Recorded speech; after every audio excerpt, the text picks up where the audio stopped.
Hey, good day, everybody. Thanks for joining me. Just in case you're joining me for the very first time, I am the real Glaze Gibbs. Make sure you smash that like button, subscribe, share, support. I was once the problem. Now what I'm seeking to do is right my wrong and become part of the solution. Hey, let's get straight to it, man. Breaking news. You know what? Several months ago, about 5 months ago, you heard about the story about 10 inmates escaping from a New Orleans, Louisiana jail. So 10 people escaped. And you know what? You had 2 people that was left. So today they captured Derrick Groves. Right now, after 5 months, with a $50,000 reward. So right now, was it Crime Stopper that somebody in his family that knew his whereabouts? Was it them that tipped them off? Let's get straight to it, man. Derrick Groves captured, the last escaped inmate from New Orleans jail found in Atlanta. Okay, Derrick Groves, the last inmate who's escaped from New Orleans jail early this year, is now back in custody. The manhunt is officially over.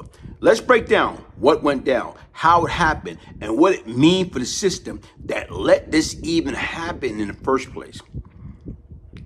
Back in May, 10 inmates managed to pull off one of the wildest jailbreak we have seen in years, right out of the Orleans Parish justice system. Think about that. 10 men gone. It raised serious questions about security, oversight, and accountability in that facility. Among those 10 men was Derrick Groves, a convicted killer serving life for second-degree murder back in 2024. He had nothing to lose and everything to gain by getting out. Fast forward to this week.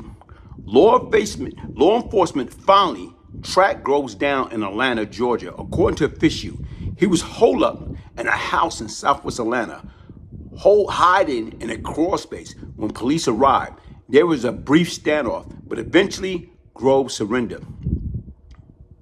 It took a joint effort. The U.S. Marshal, Atlanta PD, and Louisiana State Police all working together to bring him in. No shot fired, no one hurt, but make no mistake, this was a very dangerous situation. All right? Let's sit back and think about it. What's next for him? Okay, he's been on the run for 5 months, facing life. So what next for him? Now that he's back in custody, Groves faced not only his original life sentence for murders, but additional charge for the escape itself.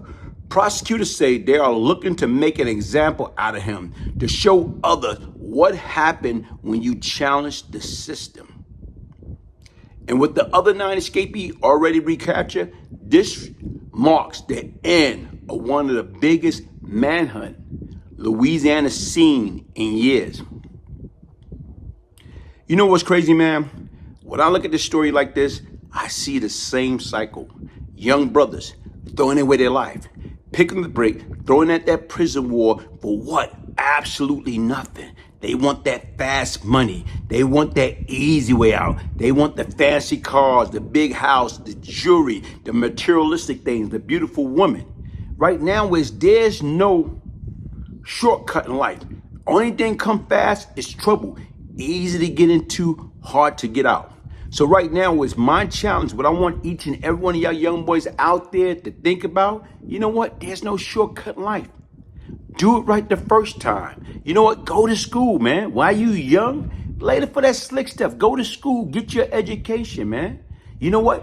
Build work ethic, work habit, man. Do it right the first time and don't be throwing your life away, dying in the street at an early age, or getting caught up and gotta do these bids, man. Going away for 5, 10, 20, 30, or even life, man. It's not worth it, man. And that's why I say right now is we're not here. You know what I'm saying? We got to stop glamorizing that life and start understanding it's a dead end. Derrick Groves, he's living proof of that. It's not worth it, man. I don't care what anybody say. Go to these channels, man. Go to Terrence Gangster William YouTube channel. Right now, if anybody know anything about Terrence Gangster William, he's part of the Hot Boys. And right now this is his area. That's his old neck of the wood. That man went away, did 20 plus years, I believe 24, almost 25 years. Right now, he came home. He's been home, damn near 4 years. And you know what he did? He became a YouTube sensation.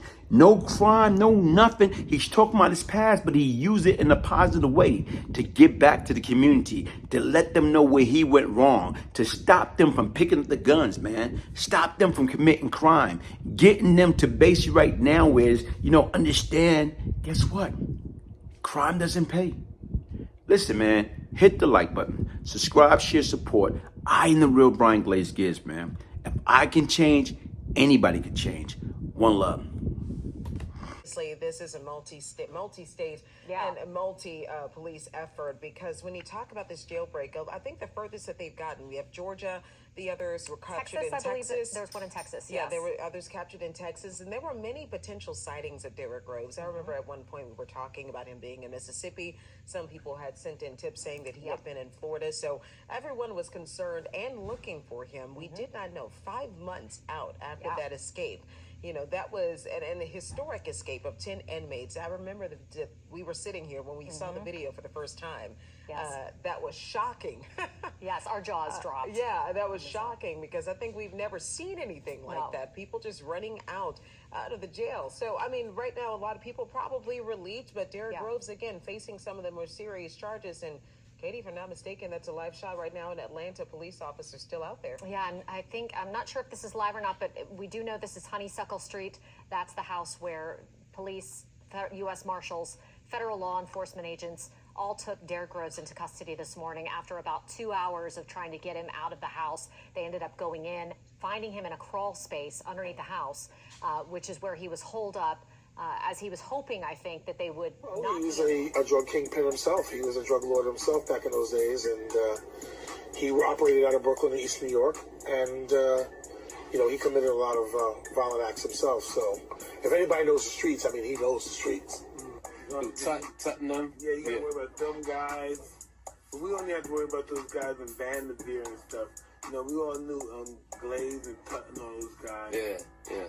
I know Glaze, Supreme Team. What up, Glaze?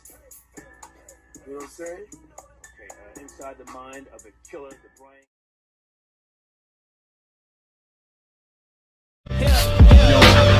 My mama used to tell me about the good old days. Gucci velour suits, nice cars and rope chains. A time in the place where everybody had a hustle. Some people had brains, some people had muscle. Some people had both, a dangerous combination. A couple steps ahead of any sticky situation. Know when to make the move and know when to stay and be patient. And just because you're flesh and blood doesn't make you related. She used to tell me a story about the amazing Glaze. Him